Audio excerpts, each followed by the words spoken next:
You're avoiding one hard conversation right now. You know exactly which one. And deep down, you already know. Having that conversation is the moment you become a real leader. Because leadership in the workplace doesn't start when someone gives you authority, a team to manage, or a new title. It starts the first time you choose responsibility over comfort. Most people think leadership is about getting people to follow them. It's not. It's about becoming the kind of person people naturally want to follow. And that begins with your daily behavior. Not your big speeches, not your big plans and original ideas. Your consistency. Because every single day, whether you realize it or not, you're setting a standard. The way you show up late or on time. The way you handle pressure or avoid it. The way you listen or interrupt mid-sentences. The way you show empathy and support when others face difficulties. The way you face and solve problems or complain about them. People are always watching. Not in a dramatic way, in a quiet, unconscious way. They're asking themselves, is this person worth listening to? Is this an example I aspire to model? Does he actually walk the talk? And here's what most people never realize. If you're not intentionally building influence, you're unintentionally losing it. As John C. Maxwell says, the true measure of leadership is influence. Nothing more, nothing less. You build it every time you honor your commitments, every time you reach expectations, every time you take full responsibility for your results, every time you back your team when they need you the most. That's where credibility is built. And without credibility and trust, you won't be perceived as a leader, whether you are the direct manager or a team member.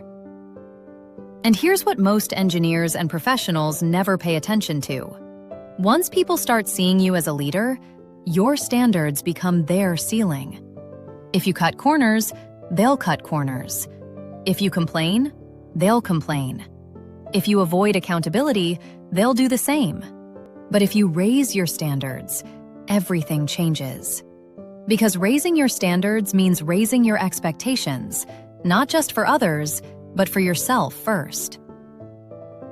You can't expect ownership if you make excuses. You can't expect others to be disciplined if you aren't.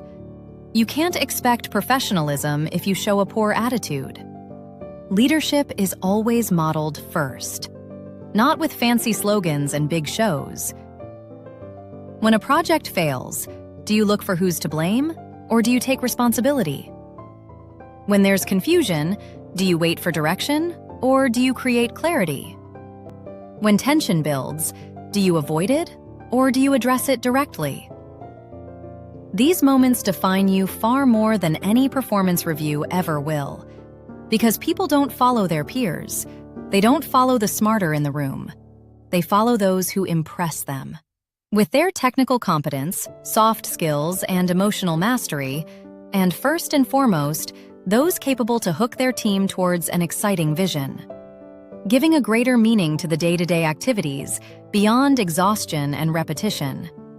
Navigating uncertainty and storms while being grounded and confident, and sparkling their ambition to reach the next target, the next milestone, regardless of the sweat and tears and pain throughout the process. Because when pain comes, that's when it's time to show the essence of their character. Leadership is not about being liked. It's about being respected. And sometimes, those two things are in conflict. There will be moments where doing the right thing makes you hated, where setting a standard creates friction, where changing procedures feels uncomfortable, where giving honest feedback is hard. That's not a sign you're doing it wrong.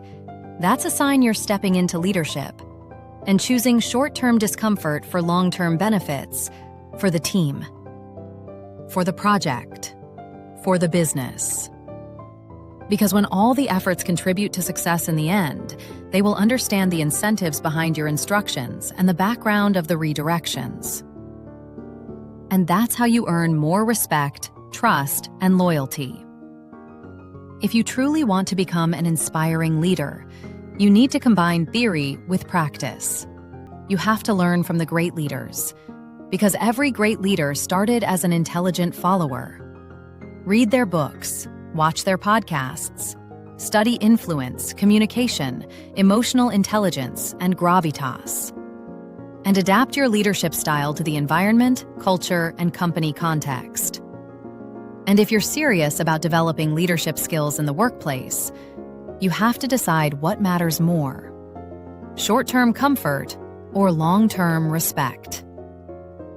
Now let's go back to where this started. That conversation you're avoiding. That's your next level. Because leadership grows at the edge of discomfort, not in theory, not in preparation, in action. You don't become a leader by learning only. You become a leader by doing what others hesitate to do. Speaking when it's easier to stay silent. Taking ownership when it's easier to let the balls fall. Raising standards when it's easier to settle for average results. That's the work. And when your actions shape the direction and strategy and lead to improvements over time, that's when you know it's working. Not because someone told you, not because you feel it, but because it shows up in the key performance indicators. So don't wait to be asked. Don't wait to feel ready. You already know what you need to do next. Take the initiative to cover the gaps, to point at inefficiencies, to voice your concerns. As long as you know deep down that it's the right thing to do, and that you will take radical ownership of the outcome of this conversation. Because while management is doing things right, leadership is doing the right things. If you liked this video, subscribe for more career breakthrough secrets. And if you're ready to take your leadership skills and career to the next level, check the resources under this video.